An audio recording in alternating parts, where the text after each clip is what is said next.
Welcome back everyone. For today's video we are once again going to be returning to our educational speedrun series. So without further ado, let's jump right into the action with a 10-minute wrap-up game.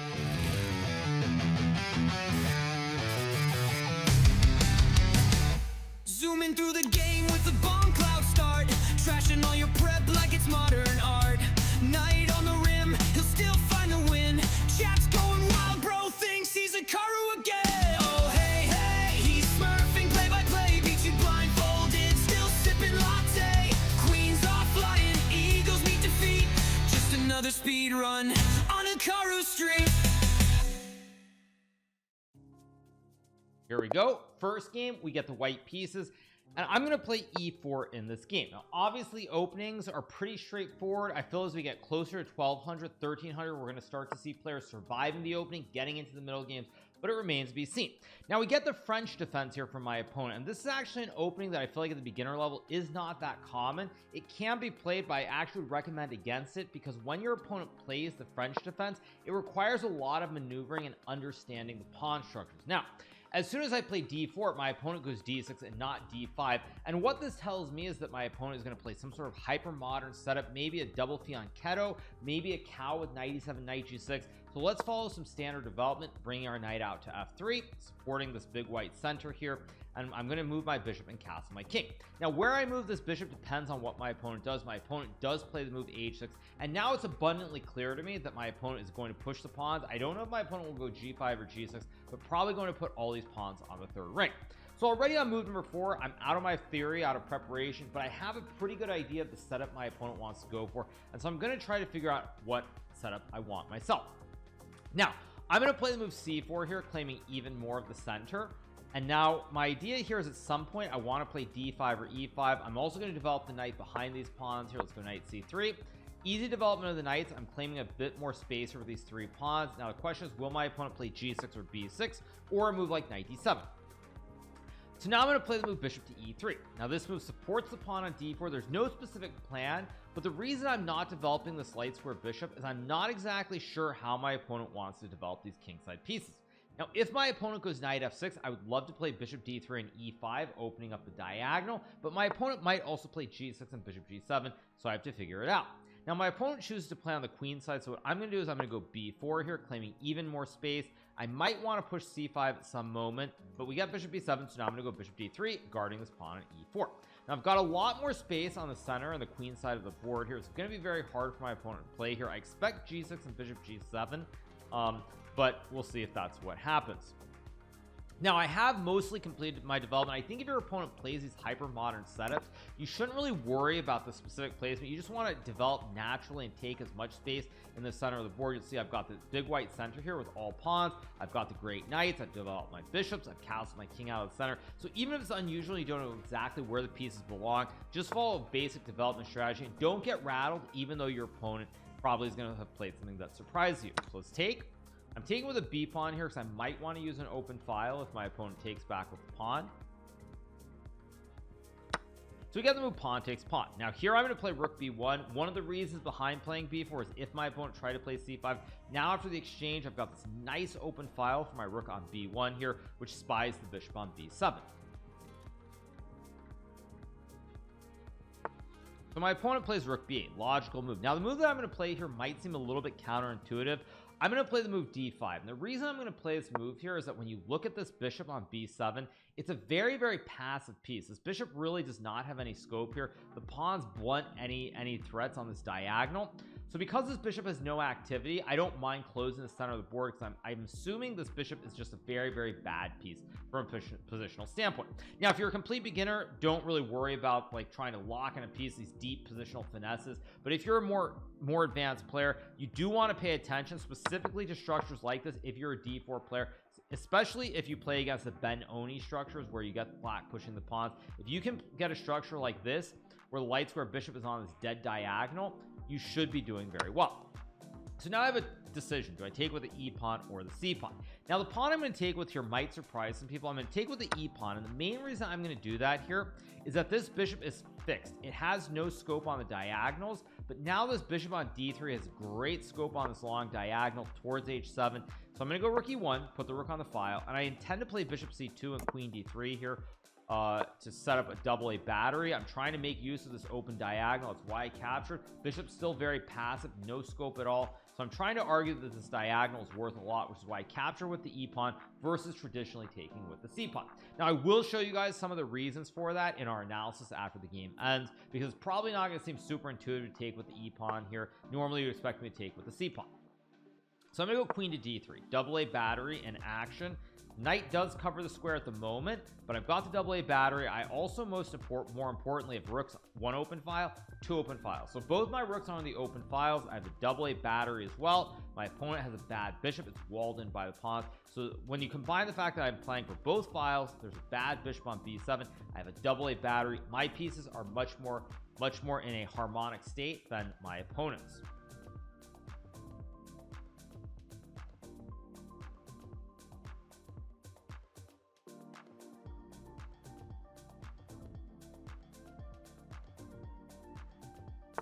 So we got the move knight to e5. Now this move attacks my queen and the knight. I could move my queen, but my queen is already on an optimal square with this double A battery. So I'm just simply going to trade the knights here. And after pawn takes, I'm going to play this move knight to e4. Now the reason I'm playing this move is I want to remove this defender of the square. If knight takes, knight, queen takes, the double A battery is really powerful because the knight won't be able to guard the square if black trades. I don't know if my opponent will trade the knights or not here, but it's getting very tough to play, because if my opponent ever plays g6 to try and stop the threats, then this pawn becomes very loose. So because of the queen and the bishops on these two diagonals, my opponent's in really bad shape. And also from a positional standpoint, you'll notice that both these bishops are very passive. This bishop also does not really have great scope here. So on top of this bishop being walled in by the pawns, this bishop is not very good. So all my pieces are on very good squares here. Rook's on an open file. I have the double A battery. This bishop hits both pawns. My rook on e1 can hit this e file. So I have achieved the maximum setup here. This is absolutely perfect for me. I actually could almost not place any pieces better. Maybe I could place my pawns a little bit better here, but overall this is perfect harmony. So my opponent plays knight takes knight. Now I'll take the knight here. Without this knight covering this critical square here, this square now is a huge problem. As I mentioned before, my bishop hits this pawn, so it's very hard to close this diagonal. If you play g6, you'll lose this one. If you don't play g6, I'm going to enter with the queen here, so it's a very hard position to play for my opponent. We'll see what occurs on the board. So we get the move bishop f6. Now this actually leads to an immediate checkmate, so I'm going to go check. Bishop guards the queen. King has to slide over. King's going to slide over. I take this pawn on c5 with check, and then I'm going to have this queen h8 checkmate. So it's simply a forced checkmate in a couple of moves. I assume my opponent will move the king here, but let's see. I take the pawn here. Now the king cannot escape. If I were to check right away, the king would start running, but I take first to check the king, and now queen to h8 is simply going to be checkmate when my opponent blocks with the bishop. There we go. Game over. We get the win. Now this game actually has some important motifs to it.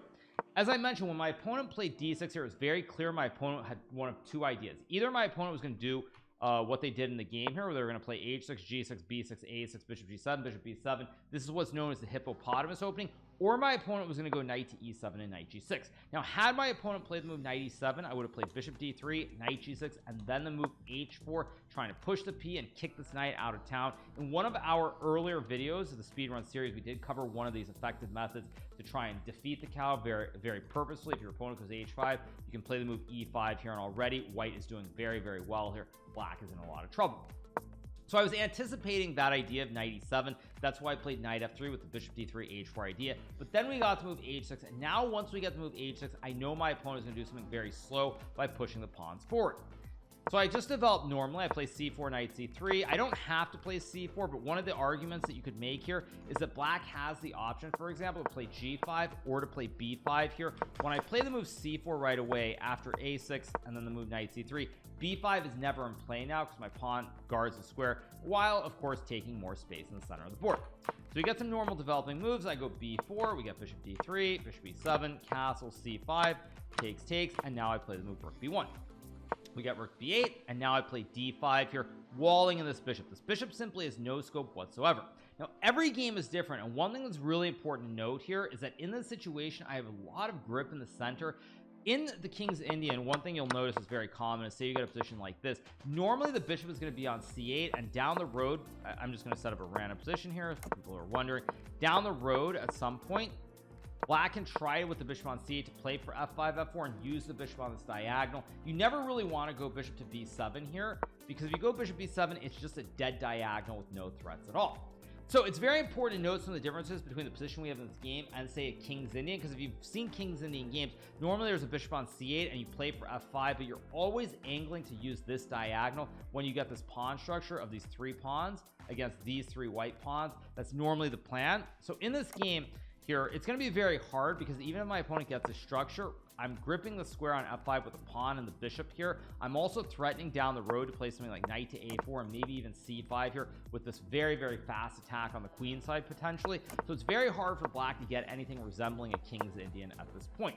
So we get c5 takes rook b1, d5, terrible bishop on b7. Now it really makes sense why I played c4, because if we go back to the start, so you got some position like this, just to illustrate it, castles, b6, bishop b7, and I play, like, I don't know, queen e2. Black can always play c5 here, and now not only do I not have the pawn on c4, so if I go d5 this pawn could become a weakness, but also I'm not going to be able to open up this b file either. So the complexion of the game becomes very, very different, and that's another big reason to play c4, is that you stop b5, you threaten d5, c5 here, you just control a lot of space.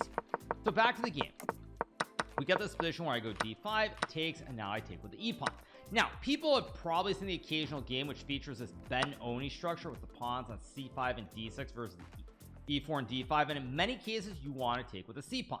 But the reason I took with the e pawn here is very simple. I open up both of these diagonals. This diagonal becomes completely open for the bishop. My other bishop is already on a good diagonal, but I want to use this piece, and I understand the bishop on b7 is still very, very bad. It just has no scope. Now, every situation is different, but just to illustrate one of the big points here, if you reach a traditional Benoni with knight c3, c5, takes, first of all, white doesn't have time to get the pawn on e4 if black plays c5, but even if you get another one, something like this, for example, with bishop e2, castles, and takes, if you take with the e pawn here, the issue with this is that here this bishop is on e2 first of all. Even if the bishop were on d3, let's say the bishop were on d3 because it's also playable, you get some position like this, you'll notice that the bishop is staring at a completely closed diagonal here. Even though the bishop's on a nice diagonal, it's staring at a pawn wall, so it's not super effective in this position. And of course this bishop on c8 has free reign to move on this light square diagonal as well. So now back to the game, we get this position where I play d5, I take here. Very, very different situation here. The diagonals are both open, bishops are very active, and white is just much better. So we get knight f6, rook e1, castles, bishop c2, queen d3, of course, setting up the double A battery. Now, had my opponent not blundered and played a move like bishop to f8, probably what I would have played here is this move h3. It's simply creating space for the king, but long term what I want to do here is play bishop f4, and now there's tons of pressure on both the pawns on d6 and h6 here for my bishop. I have the rooks on the 2 open files, and black has a very, very passive position with no obvious counterplay. Instead we get knight e5, I play knight e4 here. Now I'm attacking this pawn with the bishop and the knight. Pawn on h6 is weak, the double A battery is in play. Of course queen h7 isn't playable because black takes the queen. But now when I go knight e4 and we get the trade, the double A battery is perfect. I'm attacking the pawns on c5, e5, and h6. I'm threatening the mate with queen h7. Probably the best move is g6, but after bishop takes h6, white is simply up a pawn here. Let's say black was bishop d6. Now you can go queen g4 here, and suddenly there's a big attack looming on the king side here, and black's position is completely lost. We got bishop f6, which leads to the forced checkmate, nothing black could do, and that's the end of the first game. So let's go on, let's play our second game. We get the black pieces, and now we get to move e4. Now I'm going to play d5 and play the Scandinavian. I'm actually going to play a slightly different variation than I've been playing recently, because I think this might be a little bit more effective at the lower levels. We get the move d4, so I'm going to play the move knight to f6. Now I could play the move c6, which everyone's familiar with, but I don't intend to do that. In this game, what I'm going to play is I'm going to go for a very aggressive line. I'm going to play bishop to f5 here, developing the bishop, and I want to move the knight and castle my king immediately. I'm not really worried about playing c6 here.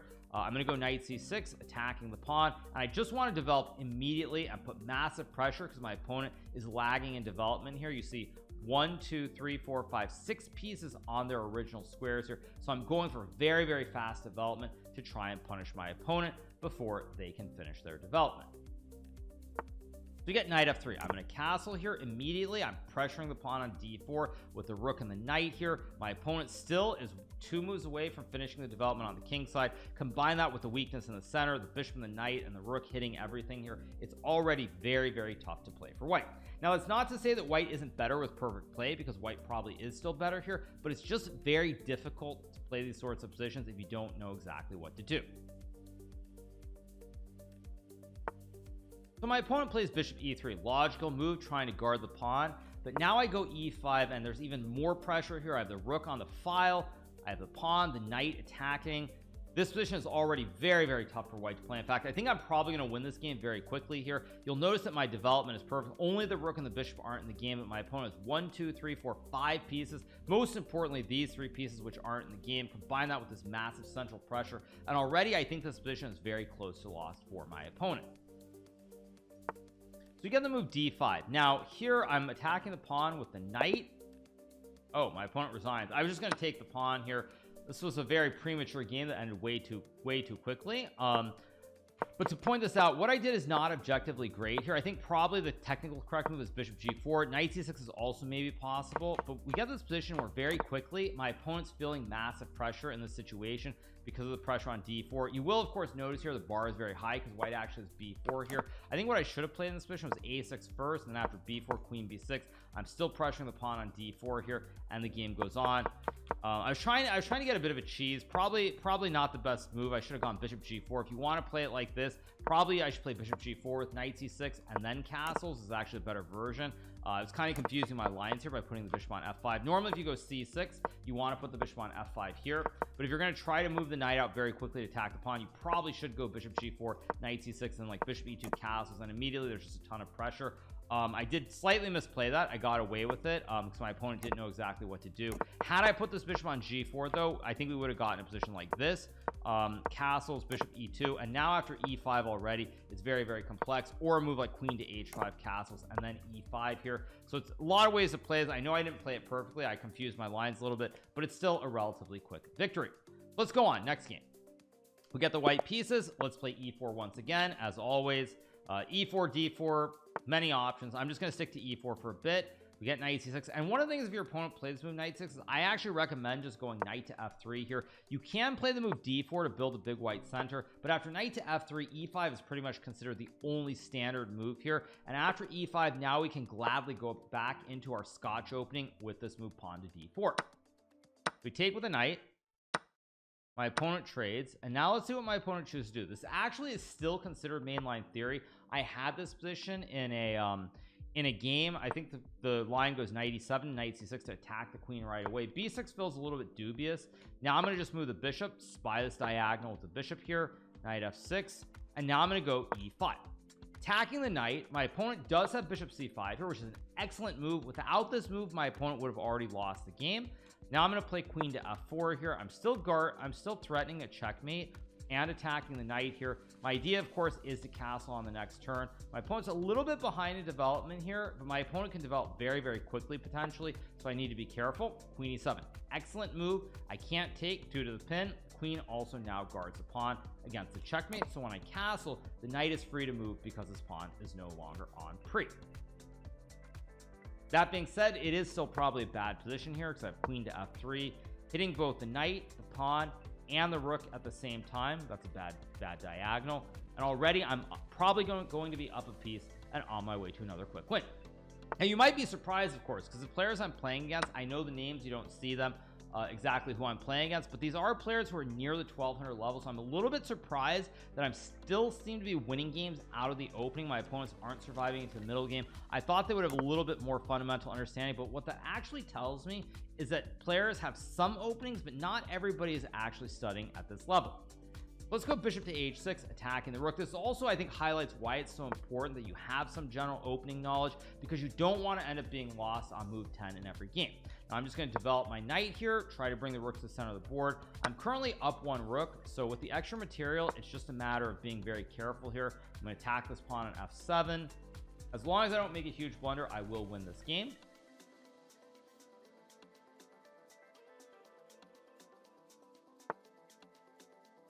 So now we get the move queen to f6. Here I'm going to play rook to e1. Mainly, I'm happy to exchange the heavy material off the board here. Heavy material comes off the board. This will give me great chance to win with the extra rook. I'm also threatening rook to e8 to checkmate this black king. I'm also threatening the pawn on f7. This is going to be a second game in a row that's going to be a very, very quick finish. So we get the move bishop takes f2. Now this is a creative move by my opponent. It does prolong the checkmate very slightly. I'm just going to I think I'm just going to take with the king here. I could take with the queen, doesn't really matter. I'll take with the pawn. Now I've got an extra rook and a bishop. I'll go here, try to remove the defender of the e8 square so I can infiltrate with the rook and checkmate, and the game is going to end very, very soon. My opponent will probably resign or just allow the checkmate. I'm not sure which one. Okay, my opponent resigns. In this game, there isn't a whole lot to this game. What I would say once again is the Scotch opening. I recommend playing knight f3 here. You could play d4 after knight c6, but after d4 d5 you end up in what's known as the Nimzovich defense. Very tough opening to crack. I've actually played this from the white side quite a few times in blitz, and I very rarely get a position that I'm actually happy with, so I don't really think you should try to play d4. Whereas if you go knight to f3 here, normally black has to play e5, and now you're in the exact same opening as after e4 e5 knight f3 knight 6. It's just one way to avoid any complications, because if you don't play e5, your opponent goes d6, then you go d4 with the big white center. If your opponent plays d5 after takes you have knight c3 attacking the queen. After queen a5 and the move bishop to b5 here, white is supposed to be a little bit better. So we get back into our Scotch opening. b6 is simply a bad move here. Probably black should play knight to e7 with the idea of knight c6 here. You'd love to develop the knight, but after e5 the knight's under attack immediately. If you go bishop e7, you hang the pawn, so you can't really develop these pieces immediately. But if you go knight e7 here, the idea is you want to develop the knight by putting it on c6 to hit the queen, and after knight c6 now the queen has to go, and let's say queen d1 here, black can play bishop e7, let's say bishop d3, castles, and d6. Bishop goes to e6. Black has finished development. It's just a simple middle game. White's probably a little bit better after a move like f4 here. I think white has a tiny advantage. It's nothing super important at the lower levels, maybe slightly better, but the game goes on. Whereas in the game, when we get this move b6, now I'm already threatening a lot of things. If black plays a move like let's just say bishop c5, I can take this pawn, hitting the rook and threatening mate. I also have queen d5, hitting the pawn and the rook. Black plays a move like d6 in this position. Maybe there's not an instant win because queen d5, there's bishop e6, but it's very, very hard to play. I'm finishing my development very quickly, and this diagonal is a huge problem, especially with all these pieces on the back rank on their original squares. So we get knight f6. I play e5, bishop c5. Good move here. Pawn guards the bishop. Bishop attacks a queen. Black wants a castle. I go queen f4, and now we get to move queen e7. Now if black were to move the knight, queen f7 would simply be checkmate immediately. If black plays d5, which is I think the best move objectively, after takes, rook g8, white can simply castle, and after bishop e6 guarding the pawn, I go knight c3, takes, and then move knight to e4. And with this knight jumping in the center of the board, white should be significantly better. So we get queen e7. Now I castle. We get to move knight h5. Knight g8 would have been the best move here because the queen does guard against the checkmate threats. But after the move knight c3, you'll notice that black has a huge development problem. 1 2 3 4 5 pieces on their original squares. After bishop b7 and knight d5, takes. Let's say black goes c6, you go bishop b3. Black is way behind in development. You have a weak pawn on f7. If you go this way, white can even play a4 a5 to attack very quickly. You can't, if you go knight h6 to try and castle this way, then I think there's queen g3 hitting the pawn. Bishops are very active. It's just very, very hard to play, and the primary issue with this position is this pawn on e5, which restricts black's access to the f6 square for the knight. So we get knight h5, queen f3. Now the knight and the rook are both under attack. Black's gonna lose one. I take the rook, and at this point the rest is very basic. Let's go for one more. We're gonna do one more game. We're gonna get the black pieces. I do intend to play d5. Once again, I'm going to try to play the correct variation this time of the Scandinavian, but instead we got the move e5. And what I really love about the Scandinavian is after this move e5, I can play c5, and it's very clear what I want to do. I want to put the knight here. I put the pawn out first to stop white from building the big white center, so I can always chop the pawn. I bring out my knight. Next, I want to bring out the bishop, and then I want to push the pawn. This is pretty much guaranteed to happen in almost every game that you play in this opening. We get the move d4, and now I'm going to take the pawn. Very important to note here that think this is a free pawn. I could be wrong. I was going to point out something about the pawn structure, but my opponent hangs a pawn instead. My opponent checks. I block with a bishop. Very important here that I am up a pawn in the center of the board, 7 pawns versus 6. But what needs to be noted about this position is that I am behind in development a little bit. Luckily, I have all these pawns that are in front of the king, so development shouldn't be a big issue. Also, white does not have any pawns past this 4th rank here. Normally, if my opponent has some pawns that were further up the board, it would be meaningful, but neither side has any pawns really, so I should be able to develop very, very quickly here on the queen side. I'm going to trade the bishops. If my opponent takes the bishop, I will block with the queen. Let's move our knight. Actually, this is tricky. This is tricky. I'm going to move the knight to g6. And the reason is, if I were to move the knight to c6, I think white has this move bishop to f4, which would threaten all kinds of unfortunate jumps for the pony. So when I go to g6, I stop this bishop f4 move, so there's no knight c7 here. And now I'm going to try to develop very quickly. I'm going to kick the knight. I'm going to push the pawn, develop the knight, the bishop castle. If I can finish my development here, I should simply be up a clean pawn, and I should go on to have a very comfortable victory.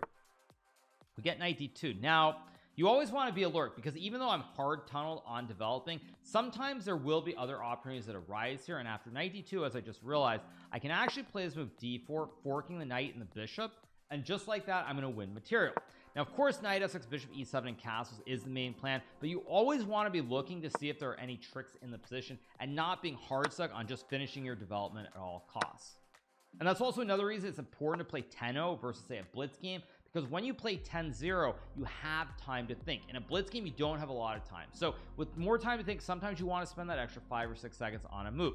Now, my opponent here is down a piece, but my opponent wants to move and try to attack me before I finish the development, because again, I have extra material here.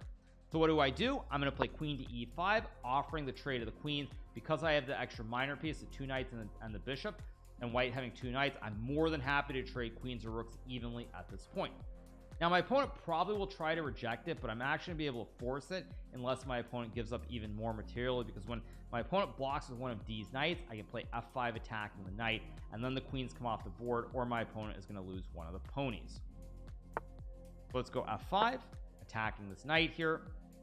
If the knight moves, of course I trade. We're in the end game. Knight doesn't move, I'm just going to take it with the pawn or the queen, and it should be pretty easy to win. So now we got this move f4. Now it's a very enterprising move, because if I take with the queen, the knight is free to move. What I need to pay attention to is when I take with this knight, I attack the queen, I'm still attacking the knight covers a square, and if this knight checks me on either square, I can take with the pawn or the bishop. So this knight doesn't have a free square, my knight attacks the queen and covers a check, and I'm still attacking the knight, so this should be another free piece here. We should win this game very easily. It is fairly shocking to me that in these games I'm still getting these positions where I win very quickly. I expected as we got near 1200 1300 we'd be reaching middle games consistently, but it still seems that at this level most players are still making many mistakes. We get knight d6, I take with the bishop, I guard the queen. Now after the trade, I'm simply up 2 pieces here. I'm gonna have a bishop and 2 knights. These of course are the minor pieces. My opponent decides to resign the game, because here I have 2 knights and a bishop. My opponent has a knight. It's 2 pieces. It's too much. Now, what did my opponent do wrong here? Now, one thing that I mentioned about this position that's really great is it's very easy. You want to develop the knight, develop the bishop, and then push the pawn.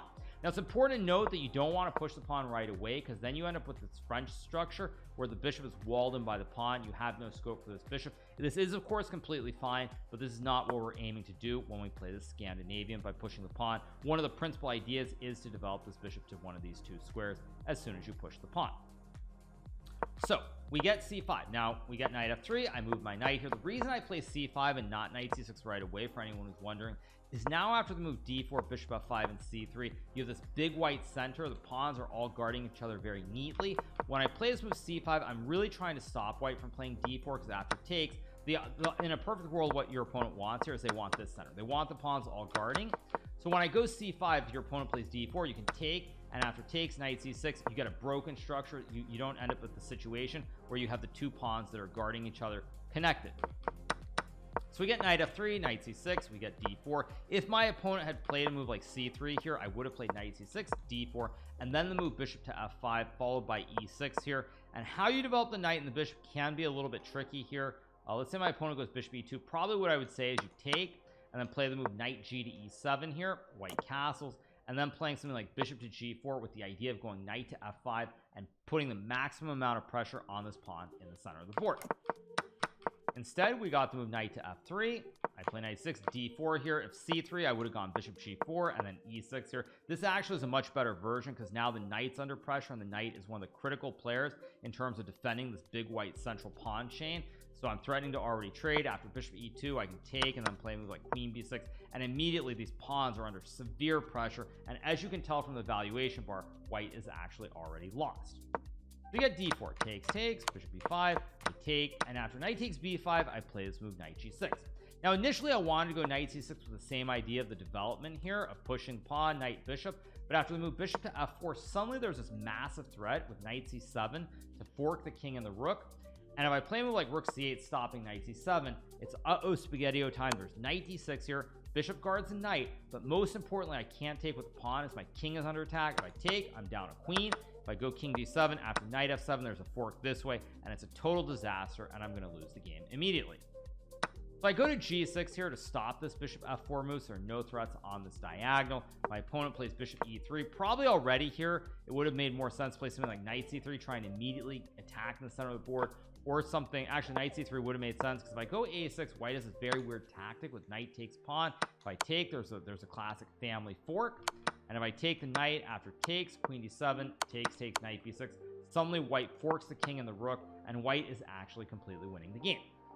So if my opponent played knight C3 here, what I should probably play, I was going to say is a move knight to F6, but maybe after bishop G5, suddenly there's a ton of pressure here. White's threatening the castle, and very, very quickly, you'll notice how the position, black is up a pawn in the center, but white is attacking on all the open files here, and as you can tell from the valuation bar, white is actually better. So it would have required a lot of precision. My opponent played bishop E3, which is not necessarily, a bad move at the beginner level, but what it allows me to do is now I'm in time to finish my development. I can move the knight, the bishop, and castle my king if I want to. Also, of course, I did have D4 right away, which I didn't see, attacking the bishop and the knight to win the game. I go E6, then D4. Let's say white had played a move like queen D2. I would have gone knight F6, bishop E7, and then castle my king out of the center of the board. And even though I'm only up a pawn, I should go on to win the game.